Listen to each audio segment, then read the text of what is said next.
Bradesco. Entre nós, você vem primeiro. Olá, boa noite para você. Boa noite. O ministro Luiz Roberto Barroso anunciou hoje a aposentadoria do Supremo Tribunal Federal. Aqui vivem meus Barroso filhos se amados. emocionou ao fazer o anúncio. Ele chegou ao STF em 2013, indicado pela presidente Dilma Rousseff, e até o mês passado presidiu a corte. Barroso poderia seguir no cargo até 2033, mas decidiu antecipar a aposentadoria.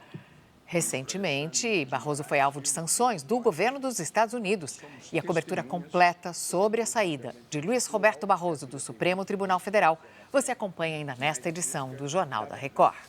Porque agora a gente te mostra como criminosos estão se aproveitando daquelas ruas com pouca visibilidade por causa da quantidade de árvores para atacar os pedestres. Muitas vezes, esses assaltos se tornam violentos e em poucos segundos, um homem roubou 5 pessoas, atirou num rapaz num dos bairros mais valorizados de São Paulo. A rua movimentada não impediu que o motoqueiro parasse 3 amigos em Pinheiros. Ele rouba os celulares em poucos segundos. Ao perceber 2 rapazes distraídos, ele ataca novamente. Juan Antônio é quem aparece nas imagens. Eu mexo na mochila e ele tenta tirar do meu rosto 2 vezes, só que a bala não sai. E quando eu sei, eu falei assim, bom, essa arma é de brinquedo, não é de verdade. Só que era de verdade. Os 2 ainda lutaram. E a hora que eu empurro ele consegue engatilhar a arma e aí eu corro e ele atira na minha panturrilha. O criminoso fugiu sem levar o celular e ainda não foi preso. O bairro de Pinheiros é um dos mais valorizados da capital paulista, concentra muitos bares e restaurantes. Segundo a polícia, o local onde Juan foi baleado tem pontos estratégicos, como esta árvore, que permitem surpreender as vítimas e evitar as câmeras de segurança. O bairro transformou-se, ao longo dos anos, Agora a gente sai para passear com o cachorro à noite, você não sai com nada, você tem medo, você volta rápido para casa. No início do ano, na mesma rua, um turista foi morto num assalto. Vitor Rocha estava em São Paulo havia apenas um dia. Até agosto, houve 1.224 roubos a pedestres no estado de São Paulo, uma média de 5 por dia. A Secretaria da Segurança Pública diz que intensificou o policiamento na região e que prendeu mais de 4.000 suspeitos de assaltos. Veja quem são os cotados para substituir o ministro Luiz Roberto Barroso no STF. Antídoto para tratamento de intoxicação por metanol começa a ser distribuído para unidades de saúde. Em Minas Gerais, 4 pessoas da mesma família são internadas depois de comerem uma planta venenosa. Gabinete de Segurança de Israel se reúne para aprovar acordo de paz para o fim da guerra em Gaza. E Donald Trump anuncia a libertação de reféns para o início da próxima semana. Aqui no Brasil, o ministro das Relações Exteriores combina encontro com o secretário de Estado americano para discutir tarifas. E a história do homem que passou 10 meses preso por um crime que não cometeu.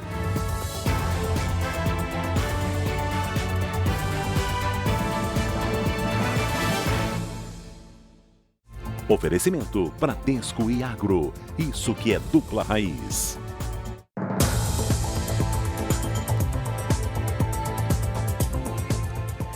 Hoje, o Brasil recebeu 2.500 ampolas do antídoto Fomepizol, que será usado no tratamento dos pacientes com suspeita de intoxicação por metanol. Bom, quem já teve alta, agora está se recuperando com o apoio da família. Este foi o primeiro dia que o Wesley passou em casa depois de sair do hospital. O motorista de aplicativo de 31 anos ficou 45 dias internado com intoxicação por metanol. O corpo cansado, meio debilitado, mobilidade um pouco difícil, Ele precisa de físio, precisa de fono, psiquiatra, psicólogo. A partir de agora, ele vai se recuperar ao lado da família. Nós fizemos uma festa aqui, todo mundo junto, comemos pizza. É muito bom estar em casa. A mãe do Wesley já imagina o que o filho vai fazer assim que ficar bom. Falei para ele, você anda nem que seja na garupa de uma pessoa, mas você vai andar de moto, sim. Assim como no caso do Wesley, outras famílias aguardam a recuperação das vítimas com suspeita de intoxicação. A esperança de muitos pacientes está no tratamento com o antídoto Fomepizol, que bloqueia a enzima que transforma metanol em substâncias tóxicas para o corpo. Lotes com 2.500 unidades desse antídoto chegaram hoje ao Brasil. Hoje mesmo, parte dessas ampolas já segue para o estado de São Paulo, que está concentrando a maior parte dos casos. 24 casos de intoxicação por metanol foram confirmados no país. Outros 235 estão em investigação. 5 pessoas morreram, todas em São Paulo. Uma das vítimas é Daniel Antônio Francisco Ferreira, de 23 anos, que bebeu num churrasco em Osasco. A prima e o namorado dela estavam junto e também morreram, mas os exames ainda não comprovaram contaminação por metanol. Hoje, 13 estabelecimentos foram fiscalizados em São Paulo. 7 deles tiveram as inscrições estaduais suspensas por venda irregular de bebidas. Olha o que a polícia precisou fazer no Rio de Janeiro. Exumou o corpo de um aposentado que morreu depois de comer uma feijoada. A suspeita é que a comida tenha sido envenenada pela filha dele. Pela filha dele e uma amiga, que é quem teria fornecido essa substância que foi usada no crime. As duas já estão presas. Peritos da Polícia do Rio realizaram a exumação do corpo de Neil Correia da Silva, que tinha 65 anos. Equipes de São Paulo também acompanharam o trabalho. O exame é fundamental para esclarecer se o aposentado foi envenenado pela própria filha. Michele Paiva da Silva foi presa na terça-feira.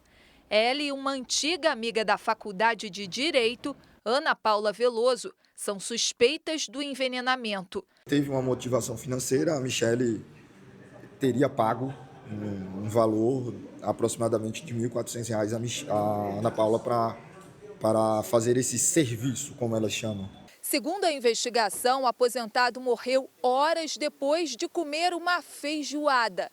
A filha e a amiga estavam em casa no momento em que a refeição foi servida.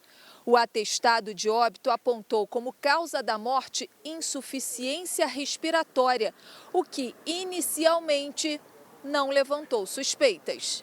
Uma testemunha que levou o idoso para o hospital desconfiou da situação e chamou a polícia.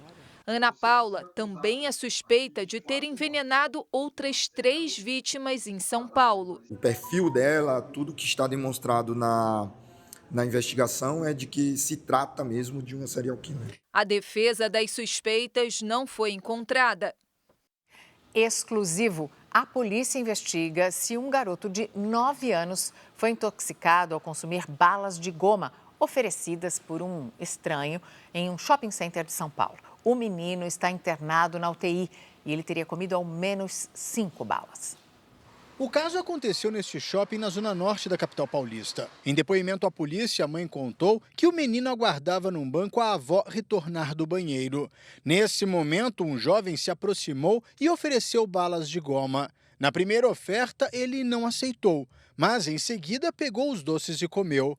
A polícia já teve acesso às câmeras de segurança do shopping. Quem entrega os doces para a criança é um adolescente, que aparenta ter 15 anos de idade. Algumas balas que sobraram do pacote foram apreendidas e vão ser periciadas. A mãe disse ainda que forçou o filho a vomitar, mas um tempo depois, o menino sentiu dores na barriga. Por isso, foi levado ao hospital. Inicialmente, ele ia ficar em observação, né? E logo em seguida, ele começou a ter episódios de contorção na barriga, espasmos musculares e começou a gritar incontrolavelmente.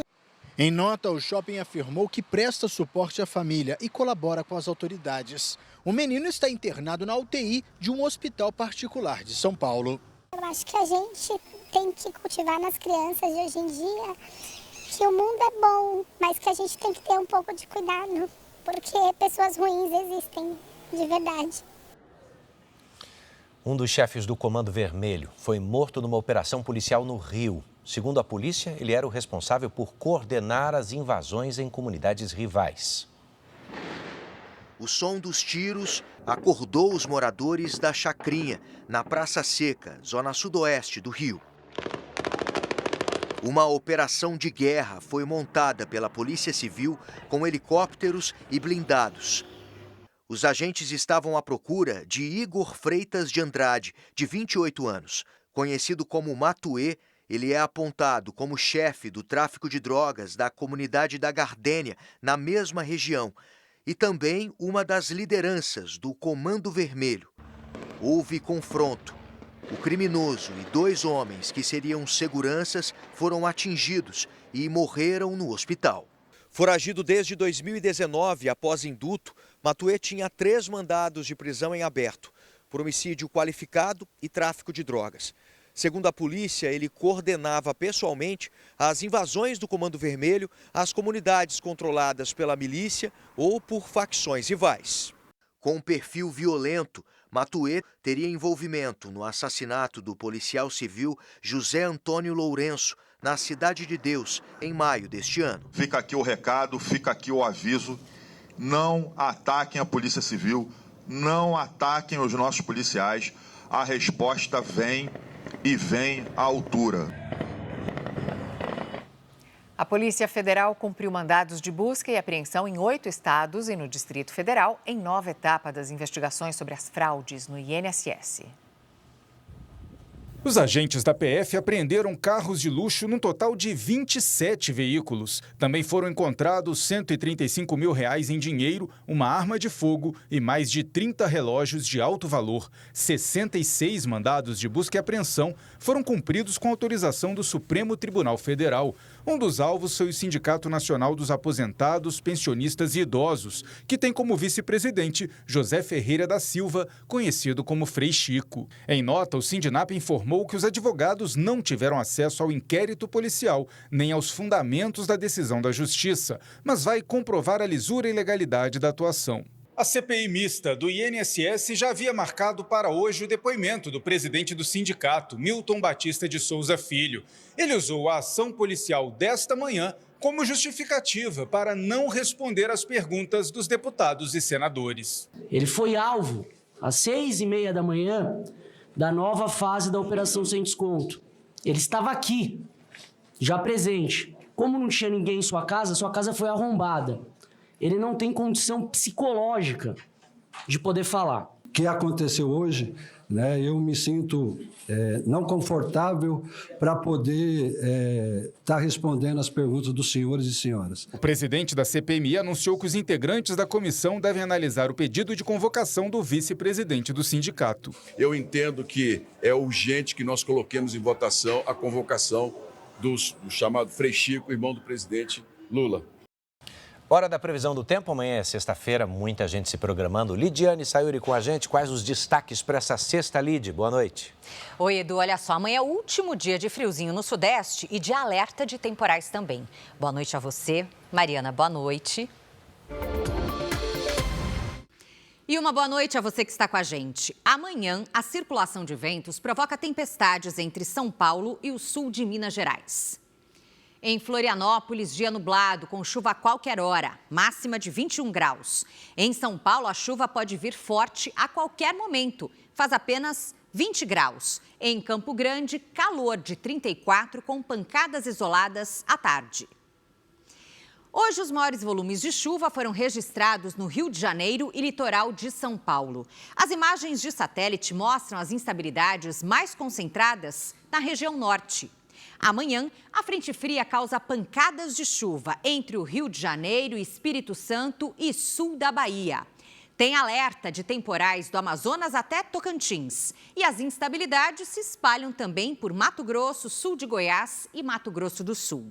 Em Porto Alegre, máxima de 27 graus. No Rio de Janeiro, faz até 25. 35 em Cuiabá, 32 em Belém e até 29 em João Pessoa. Tempo Delivery. A Vera é de Presidente Prudente, São Paulo. Boa noite, Vera. Sexta e sábado com pancadas isoladas à tarde. Máximas de 33 e de 34 graus. No domingo, dia nublado e chance de temporal. Faz até 30 graus. A Helena é de Bezerros, Pernambuco. Oi, Helena. Sexta com predomínio de sol. No sábado pode chover. No domingo, o sol volta e as temperaturas ficam em torno dos 27 graus. A gente quer te ver por aqui também. Participe pelas redes sociais com o nome de uma cidade e a hashtag você no JR. Edu, Mariana. É isso, Lid, muito obrigado. Ainda hoje, você vai ver que a polícia de São Paulo está investigando uma quadrilha que furtava peças de caminhonetes para vender na internet. E também, o presidente dos Estados Unidos diz que os reféns do grupo terrorista Hamas serão libertados entre segunda e terça. Donald Trump afirma que pretende estar presente durante a libertação das pessoas sequestradas há 2 anos.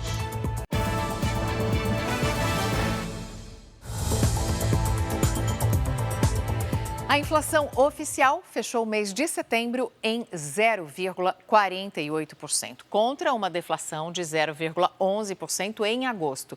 Segundo o IBGE, o avanço foi puxado pela conta de luz, que subiu mais de 10% no mês. Em 12 meses, o acumulado é de 5,17%, ainda acima do teto da meta para o ano, que é de 4,5%. O IBGE também divulgou hoje novas informações sobre mobilidade e a renda do trabalhador brasileiro. Segundo o levantamento, 35% dos trabalhadores recebem até um salário mínimo, 57% de 1 a 5 salários e apenas 7,7% recebem mais que 5 salários mínimos. Sobre mobilidade, o IBGE diz que o carro é o principal meio de transporte para o trabalho, com 32%. Depois vem o ônibus, com mais de 21%. 17% vão a pé, 16% usam motocicleta e apenas 1,6% usam trem ou metrô. O Prêmio Nobel de Literatura deste ano vai para um escritor húngaro com apenas um livro traduzido para o português.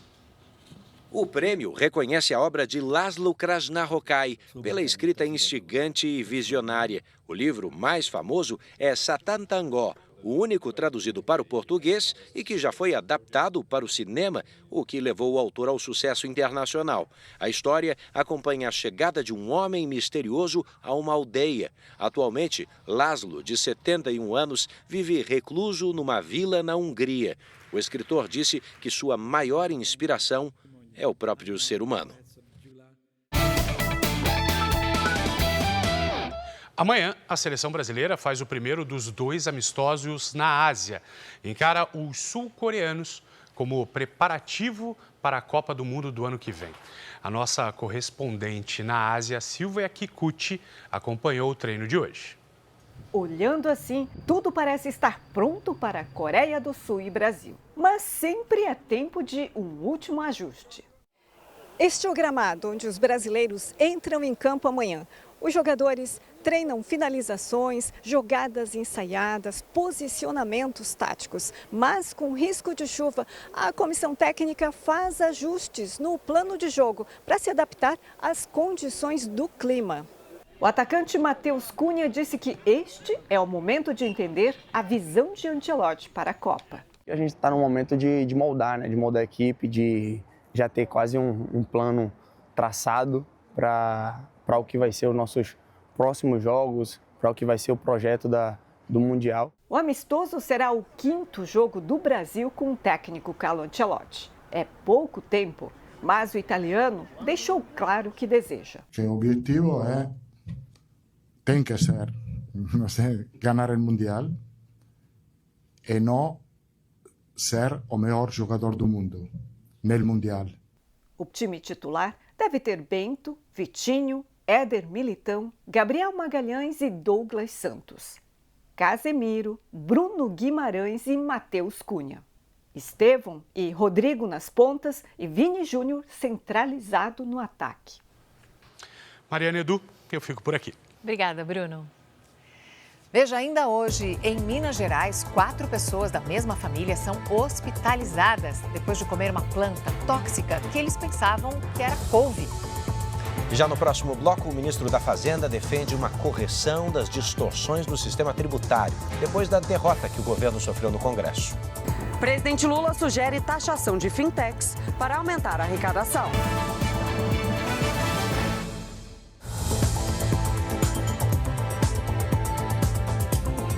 De volta para você saber que a polícia está investigando um esquema de furto de peças de caminhonetes. Elas eram retiradas em Campinas, dos veículos, e trazidas para a capital. Um dos receptadores foi identificado e preso. De acordo com a Secretaria de Segurança Pública, do mês de janeiro até agosto, mais de 4.000 peças de veículos foram roubadas no estado. 3h30 da madrugada, um homem de capuz caminha pela calçada em Campinas e vai direto até uma picape estacionada. Rapidamente, destrava a tampa da caçamba. Ele leva exatos 14 segundos para soltar a peça e vai embora correndo. Em outro bairro, mais um crime, à luz do dia. Rapidamente, o ladrão tira a tampa, coloca no carro preto e foge. Seu Antônio foi uma das vítimas. Descobriu o furto quando foi pegar o veículo para trabalhar. Desde lá para cá ele não consegue trabalhar, né? Porque ele usa a caminhonete para serviço, mexe com pintura, então carrega escada, balde. Alex conversava com uma cliente quando os ladrões agiram. Subi, conversei com ela uns 15 minutos, voltei, peguei o carro e na hora que eu fui abrir a tampa já me deparei sem a tampa. A polícia começou a investigar um suspeito de receptação na capital depois de uma denúncia. O homem anunciava as tampas e outras peças em 2 sites de comércio online. Na casa dele, os policiais encontraram um estoque de produtos sem nota fiscal. Foram apreendidas 122 tampas de picapes e o suspeito foi preso em flagrante.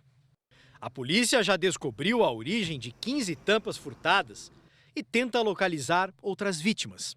A polícia vai pedir às 2 plataformas de comércio eletrônico os registros de todos os anúncios publicados pelo suspeito. Os investigadores querem identificar também pessoas que compraram peças furtadas pela quadrilha. As vendas, as peças eram realizadas com 50% de desconto do valor normal do mercado. Então, quem compra nessas condições assume o risco de estar comprando um objeto, produto de crime.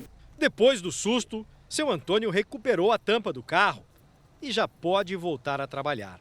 2 horas de viagem, mas vamos voltar para casa com a tampa agora. 4 pessoas da mesma família foram hospitalizadas na cidade de Patrocínio, no Triângulo Mineiro. Elas comeram uma planta venenosa. Bom, a polícia entende que esse caso pode ser um envenenamento acidental. As vítimas teriam confundido a planta com couve. As vítimas foram socorridas pelo SAMU e Corpo de Bombeiros pouco tempo depois de comer a planta venenosa. Quando a gente chegou, a vítima ainda estava sentada e consciente, né? E foi perdendo a consciência muito rápido. E foi evoluindo, parada respiratória, parada cardiorrespiratória de maneira muito rápida, né? Um homem de 67 anos já recebeu alta, mas as outras 3 vítimas seguem internadas na UTI. A planta que eles comeram é conhecida como couve selvagem e é extremamente tóxica. É comestível, ela tem um verde vivo, as nervuras são bem ressaltadas na face posterior da planta. A falsa couve, ela tem as bordas mais arredondadas, mas realmente elas são muito semelhantes. Existem sim casos de pessoas que acabam usando isso na alimentação. A família estava em uma chácara na zona rural de Patrocínio quando foi intoxicada. A polícia militar foi até lá e encontrou a planta perto da cozinha da casa. O caso é investigado como um possível envenenamento acidental. Não existe um remédio, um antídoto. A gente tem que esperar a reação do próprio corpo dessas vítimas quanto a essa intoxicação. O ministro da Fazenda defendeu hoje a necessidade de corrigir distorções no sistema tributário. O governo vai conseguir reverter o estrago da derrota de ontem no Congresso? Cristina Lemos, boa noite. Boa noite, Mariana. Edu, olha, tem de tentar reverter porque esse dinheiro é necessário para fechar as contas de 2026.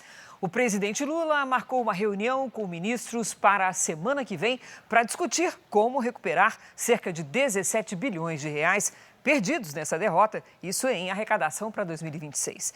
E ele já sugeriu a taxação das fintechs, que são empresas de tecnologia que oferecem serviços financeiros. O governo ainda calcula alternativas para compensar a perda de arrecadação prevista de 17 bilhões de reais, com a medida provisória que iria substituir o aumento do IOF. A proposta foi retirada ontem de votação na Câmara, numa clara derrota para o governo. Hoje, o presidente Lula disse em entrevista a uma rádio da Bahia que pediu tranquilidade a ministros. Eu volto na quarta-feira para Brasília e sim, eu vou reunir o governo para discutir como é que a gente vai propor que o sistema financeiro, sobretudo as fintechs, que tem fintechs hoje maior do que banco, que elas paguem o imposto devido a esse país. O ministro da Fazenda criticou os setores que resistem às mudanças. Um setor que não pagou imposto 4 anos deveria até ter vergonha de se apresentar, deveria pagar os 4 anos que não pagou e pagar o corrente, né? E nós estamos fazendo exatamente isso, nós estamos corrigindo distorções. Assim que a medida provisória foi derrubada no Congresso, o ministro do Supremo Tribunal Federal, Cristiano Zanin, pautou para a semana que vem o julgamento sobre a desoneração da folha de pagamentos dos 17 setores que mais empregam na economia. O governo defende que manter a desoneração gera um custo de mais de 20 bilhões de reais por ano. O movimento foi visto como uma resposta imediata à derrota sofrida pelo Planalto no Legislativo. O presidente Lula anunciou hoje novos investimentos da Petrobras na Bahia e participou da inauguração de uma montadora na região metropolitana de Salvador. A chinesa BYD anunciou investimentos de mais de 5 bilhões de reais na fábrica de veículos elétricos e híbridos na cidade de Camaçari. O presidente Lula destacou a geração de 2.000 empregos até o final do mês e disse que o impasse do tarifaço anunciado pelos Estados Unidos vai ser resolvido com o governo americano. Eu tive uma conversa com o presidente Trump segunda-feira, meia hora por telefone. Eu acho que também o nosso problema com os Estados Unidos será resolvido, porque a gente quer estar bem com a China e a gente quer estar bem com os Estados Unidos. Nós não queremos estar mal com nenhum país e não aceitamos que ninguém meta o dedo no nosso nariz. Nós queremos ser respeitados e tratados com muita decência. À tarde, o presidente Lula veio até Maragogipe, no Recôncavo Baiano, e anunciou a reabertura do estaleiro Enseada. 6 embarcações encomendadas pela Petrobras serão fabricadas aqui na unidade, que estava fechada desde 2015. O investimento será de 2 bilhões e 600 milhões de reais, com a expectativa de criar 5.400 empregos. A unidade já passa por obras de revitalização. As primeiras barcaças começam a ser entregues no primeiro semestre do ano que vem. O ministro das Relações Exteriores, Mauro Vieira, conversou hoje por telefone com o secretário de Estado americano, Marco Rubio. A ligação durou cerca de 15 minutos. Rubio convidou Mauro Vieira para participar de um encontro de representantes dos dois governos em Washington e a data vai ser definida. A reunião vai servir como preparação para uma conversa entre os presidentes Lula e Trump sobre a taxação sobre produtos brasileiros. Grande expectativa em torno dessa conversa. Mariana, Edu? Verdade, Cris. Obrigado. O assunto agora é energia elétrica. A Justiça Federal determinou que seja suspensa a renovação antecipada do contrato com a Enel, em São Paulo. A Agência Nacional de Energia Elétrica, a ANEEL, tem 5 dias para se pronunciar. O pedido foi feito pela Prefeitura de São Paulo, para que não haja renovação, pelo menos até que seja concluída a investigação sobre os apagões de 2023 e 2024. Na época, você deve se lembrar, foi aberta uma ação civil pública contra a Enel pelo histórico de falhas no fornecimento de energia. Esses 2 apagões duraram 6 dias e afetaram milhões de pessoas. A ANEEL pode recorrer da decisão. Você vai ver a seguir. O gabinete do primeiro-ministro de Israel oficializa o acordo de cessar-fogo e a libertação dos reféns que estão com os terroristas do Hamas. E também, ministro Luiz Roberto Barroso se emociona ao anunciar a aposentadoria antecipada no Supremo Tribunal Federal.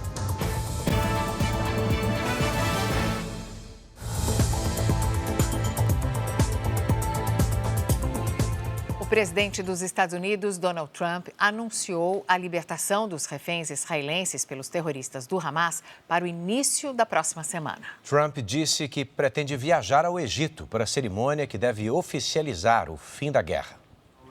Donald Trump disse que o acordo entre Israel e os terroristas do Hamas marca a história. Terminamos a guerra em Gaza e, em uma escala muito maior, criamos a paz, disse. O presidente americano afirmou que o plano tem o apoio mundial e que nenhum palestino será forçado a deixar Gaza. Muito pelo contrário, garantiu Trump. A expectativa é de que os reféns sejam libertados entre segunda e terça-feira. Espero estar lá. Planejamos a viagem para o domingo, disse.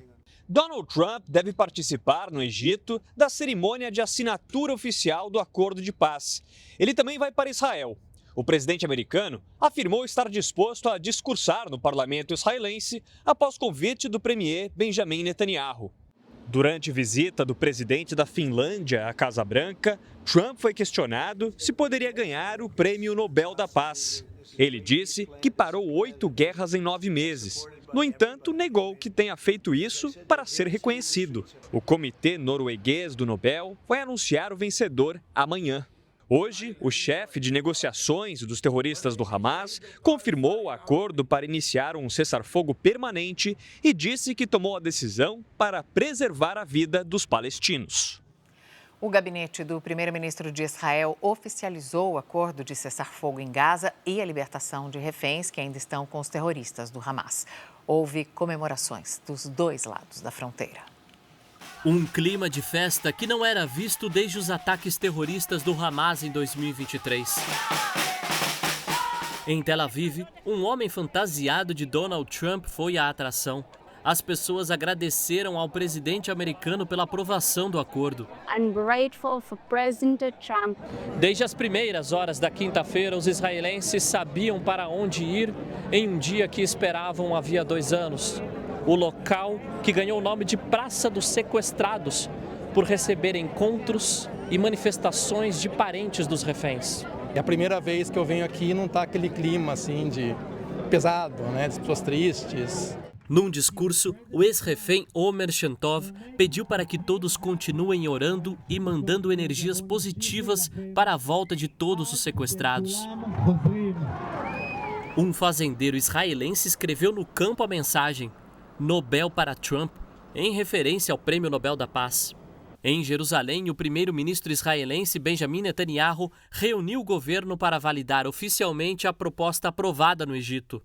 Ao lado de Steve Witkoff e Jared Kushner, representantes de Trump que participaram das negociações, Netanyahu agradeceu ao governo americano pelo trabalho para a libertação dos reféns. Hospitais estão preparados para receber os 20 reféns vivos que serão libertados pelos terroristas. O processo deve ter início até a próxima terça-feira. Também serão devolvidos os corpos de sequestrados que morreram. Israel vai soltar 2.000 prisioneiros palestinos, incluindo cerca de 200 que cumprem prisão perpétua.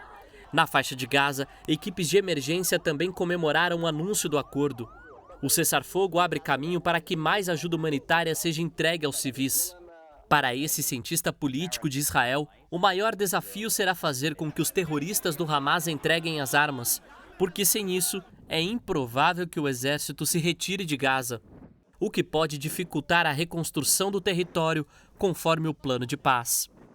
De toda forma, o acordo de paz entre Israel e o grupo terrorista Hamas repercutiu imediatamente no mundo todo. O secretário-geral das Nações Unidas, Antônio Guterres, pediu a libertação dos reféns de maneira digna e também a entrada imediata de ajuda humanitária no território palestino. Em visita à Índia, o primeiro-ministro britânico Keir Starmer agradeceu ao presidente Donald Trump pelo empenho e destacou o papel de países como Catar, Egito e Turquia nas negociações. O presidente francês Emmanuel Macron recebeu representantes árabes em Paris para discutir o futuro de Gaza. Macron afirmou que apoia o plano de paz e defendeu que o grupo terrorista Hamas não deve retomar o governo de Gaza e que a autoridade palestina deve assumir o controle do território. Um Estado palestinien, uma coexistência sem fin pacífica. Aqui em Portugal, o presidente Marcelo Rebelo de Sousa elogiou a cooperação dos países envolvidos para que se chegasse a um cessar-fogo na faixa de Gaza e afirmou que o acordo representa o primeiro passo rumo à paz na região. A Jordânia, a Arábia Saudita e os Emirados Árabes Unidos destacaram a importância de retomar o diálogo político na região.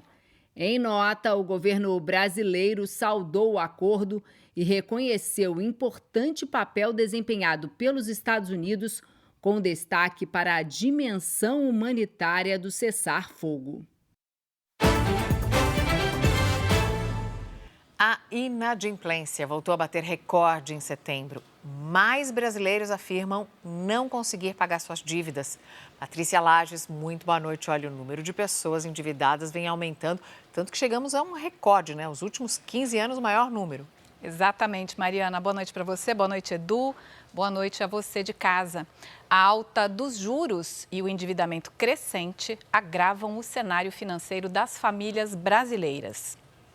Segundo o levantamento da Confederação Nacional do Comércio de Bens, Serviços e Turismo, a inadimplência atingiu mais de 30% das famílias em setembro. A pesquisa também aponta que 13% dos inadimplentes declararam não ter condições de pagar suas dívidas. O que mais me impressiona, Patrícia, é o malabarismo que muitos desses brasileiros estão fazendo há meses para driblar as dívidas, né? É verdade, Edu. Olha só, quase 48% dos inadimplentes afirmam estarem nessas condições há mais de 3 meses. O dado sugere que as pessoas tentam administrar as dívidas por um período até perderem a capacidade de pagamento. E isso pode acontecer tanto pela contratação de novas dívidas, quanto pelos juros altos que transformam tudo numa bola de neve. Bom, mas quem quer sair das dívidas tem que saber que existem caminhos, né? A boa notícia é essa, Mariana, existem sim. E olha, o primeiro passo é encarar a situação como transitória, não como definitiva, porque isso vai fazer toda a diferença para que a família entenda que há medidas de economia e ajuda de meios legais para sair das dívidas. E um dos caminhos é recorrer à lei do superendividamento, que reúne todas as dívidas em um único parcelamento, com quitação em até 5 anos. É preciso apresentar um plano de pagamento ao juiz, que terá poder de determinar que o credor aceite as condições. E aí, para manter as contas em dia durante o período de pagamento, vale fazer atividades de renda extra e reduzir o consumo no que seja possível. Mariana, Edu. Obrigado, viu, Patrícia? Em Pernambuco, um homem ganhou a liberdade depois de passar 10 meses preso por engano. Ele e um outro homem acusado de um homicídio têm o mesmo nome. Só que nesse caso, até o nome das mães é idêntico. 2 dias depois de deixar a prisão, Anderson Gabriel da Silva só quer aproveitar o tempo ao lado da mulher e da avó. Ele passou 10 meses preso no Grande Recife, acusado de um homicídio que não cometeu. Dia a dia que eu nem conseguia dormir, ficava orando para sair de lá, ficava com medo, né, de passar 5, 7 anos lá pela uma coisa que eu não fiz. O crime aconteceu em 2023, na divisa entre Pernambuco e a Paraíba. O verdadeiro suspeito do homicídio está preso no estado vizinho e tem o mesmo nome, Anderson Gabriel da Silva. Até o nome e o sobrenome da mãe dos dois eram iguais. A liberdade só veio nesta terça-feira, com a ajuda da Defensoria Pública de Pernambuco. O único ponto que foi possível, né, até dar essa luz, né, para viabilizar o confronto foi a data de nascimento. Né, um nascido em 2000 e outro nascido em 2003. Agora, Anderson quer seguir em frente. Vida nova, voltar a trabalhar pelo tempo que eu perdi ali preso. Começou o julgamento de uma médica acusada de tentar matar o ex-companheiro em Santa Catarina. Uma disputa judicial pela guarda do filho do casal teria motivado o crime. A médica Lenise Cruz foi levada do complexo prisional de Joinville, onde está presa, até o Fórum de Jaraguá do Sul, no norte de Santa Catarina, onde ocorreu o crime. Os depoimentos foram a portas fechadas. Em agosto do ano passado, câmeras de monitoramento flagraram o momento em que Lenise entra no apartamento onde o ex-companheiro, o policial militar Wellington Cruz e o filho estavam hospedados. Quando o homem e a criança entraram no quarto, ela atirou contra o PM. A criança presenciou a cena. Ele tinha medo das atitudes dela por conta dela estar já cerceando o contato dele com o filho, mas ele não imaginou que ela teria a capacidade de se esconder dentro de um armário, armada e atirar nele. O casal travava uma disputa pela guarda do filho de 8 anos na época, o que teria motivado o crime. A defesa de Lenise Cruz sustenta que os disparos contra o ex-companheiro foram feitos em legítima defesa para proteger a si mesma e ao filho. Um tiro atingiu uma das pernas de Wellington. A médica está presa há mais de um ano, acusada de tentativa de homicídio. Como mãe, ela tinha muito medo de que algo de ruim estivesse acontecendo com o filho dela. Então, ela não pensou mais a partir daquele momento e começou a agir no instinto de defesa. O Wellington também foi ouvido hoje. O resultado do julgamento deve sair amanhã. O ministro Luiz Roberto Barroso anunciou no fim da tarde a aposentadoria dele do Supremo Tribunal Federal. O ministro estava no cargo desde 2013 e se emocionou ao revelar a antecipação da saída. Ele fez um balanço do trabalho na mais alta corte do país. Essa é a última sessão plenária de que participo. Decisão longamente amadurecida que nada tem a ver com qualquer fato da conjuntura atual. Há cerca de 2 anos, comuniquei ao presidente da República essa possível intenção. Fico no tribunal mais alguns dias da próxima semana para devolver alguns pedidos de vista e encerrar as pendências. 12 anos e pouco mais de 3 meses, ocupei o cargo de ministro deste Supremo Tribunal Federal, tendo sido presidente nos últimos 2 anos. Foram tempos de imensa dedicação à causa da justiça, da Constituição e da democracia. A vida me proporcionou a bênção de servir ao país, retribuindo o muito que recebi, sem ter qualquer interesse que não fosse fazer o que é certo, justo e legítimo para termos um país maior e melhor. Nos bastidores, 4 nomes despontam como favoritos para o lugar do ministro Luiz Roberto Barroso. O mais forte é de Jorge Messias, advogado-geral da União, homem de confiança do presidente Lula. Outros cotados são Bruno Dantas, ministro do Tribunal de Contas da União, Vinícius Carvalho, ministro da Controladoria Geral da União, e o senador e ex-presidente do Senado, Rodrigo Pacheco. O presidente Vladimir Putin admitiu hoje que a Rússia foi responsável pela queda de um avião no ano passado no Cazaquistão. 38 pessoas morreram. A declaração foi feita durante uma reunião com o presidente do Azerbaijão, Ilham Aliyev. Putin afirmou que o sistema de defesa do país falhou ao rastrear drones ucranianos e os destroços de 2 mísseis que explodiram no céu atingiram a aeronave de fabricação da Embraer. O avião caiu ao tentar fazer um pouso de emergência. Putin pediu desculpas e disse que vai indenizar as famílias das vítimas. Aqui no Brasil, a tecnologia tem ajudado as Forças Armadas em operações de defesa, especialmente na região amazônica, que vai sediar a COP30 daqui a um mês. Hoje, as nossas equipes mostram para você a eficiência da artilharia, num treinamento que reúne mais de 10 mil militares, até sábado.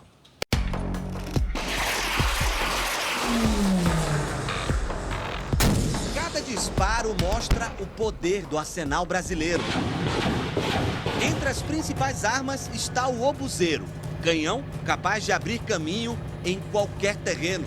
O modelo de origem americana foi modernizado no Brasil com sistemas digitais e novos sensores, dando mais potência e mobilidade. A artilharia é dividida em 3 subsistemas: a topografia, que faz o reconhecimento do terreno, a central de tiro, que faz os cálculos do tiro, e a linha de fogo, que executa o tiro propriamente dito. Disparos atingem alvos a quilômetros de distância. Com segurança, nos preparamos para entrar no blindado. Aqui dentro do obuseiro a gente consegue ter uma noção do espaço, que não é muito amplo. 4 militares atuam, cada um com a sua função, e eles são guiados por sistemas eletrônicos que controlam tudo. A gente observa aqui que a munição já está pronta para ser disparada. A cadência máxima é de 4 tiros por minuto. E nós vamos acompanhar de perto essa simulação. Bateria, fogo! A tecnologia militar também está presente no sistema Astros, composto por um conjunto de blindados e radares que dispara diferentes tipos de foguetes e mísseis a longas distâncias. Tudo computadorizado, tudo dentro da própria viatura. Dentre eles ali o sistema de tiro, onde a gente consegue inserir também, se for o caso, os dados manualmente. Na linha de frente está o blindado Leopard. O equipamento de origem alemã é usado na retaguarda dos soldados em campo. O disparo alcança até 4 quilômetros. O conjunto de armamentos reforça a capacidade de defesa e resposta das Forças Armadas. Uma estrutura cada vez mais moderna para grandes operações estratégicas na Amazônia e na segurança da COP30. Isso nos enche de um sadio orgulho de ver a capacidade do nosso Ministério da Defesa, das nossas Forças Armadas, empregando todos os nossos meios pela defesa e soberania da nossa Amazônia.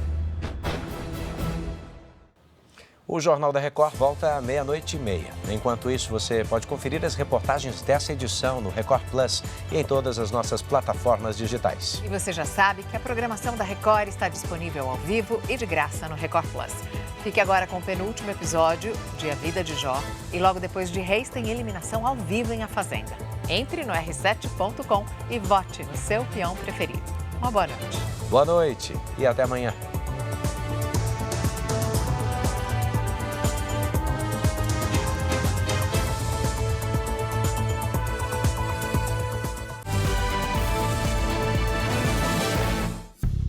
Bradesco, entre nós, você vem primeiro.